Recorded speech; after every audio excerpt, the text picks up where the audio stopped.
Hello mga beshi! For today's video, gagawa po tayo ng button pin and ito yung mga ginamit ko. Quaff Inkjet Matte Paper, Quaff Cold Laminating Film, and ang ating button pin. So yung designs ko po, ginawa ko po yan sa Canva.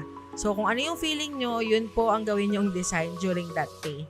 And I make sure na dina-download ko po yan sa bilog na shape na para hindi na ako mahirapang mag-reshape pa later on. After po niyan, itatransfer ko siya sa Silhouette Studio kasi hindi ako ganun ka-confident gumamit ng round cutter. And dito, pwedeng sabay-sabay na siyang i-cut.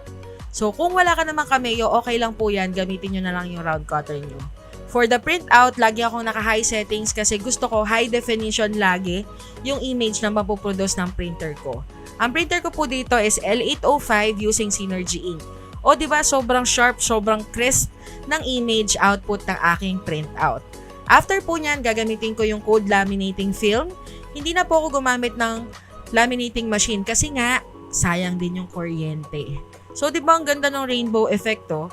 After niyan, lalagay ko na po yan ulit sa aking Cameo 4 for the cutting, for the precise cut. But again, kung wala kang Cameo 4, okay lang yan. Practicein mo na lang yung round cutter mo.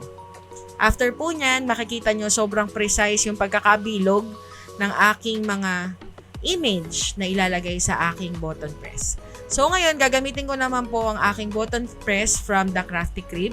Dalawa po yung mold niyan. Yung nasa left is para makita yung design na nagawa nyo and yung nasa right is yung para sa pin.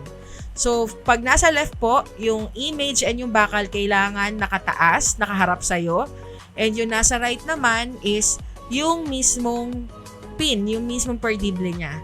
So i-press mo muna yung image bago mo po i-move pagitna or pa-center yung sa pin naman. O di ba ang dali lang gumawa, pwede mo na yung i-add sa business mo. God bless sa negosyo. Bye-bye. Jesus loves you.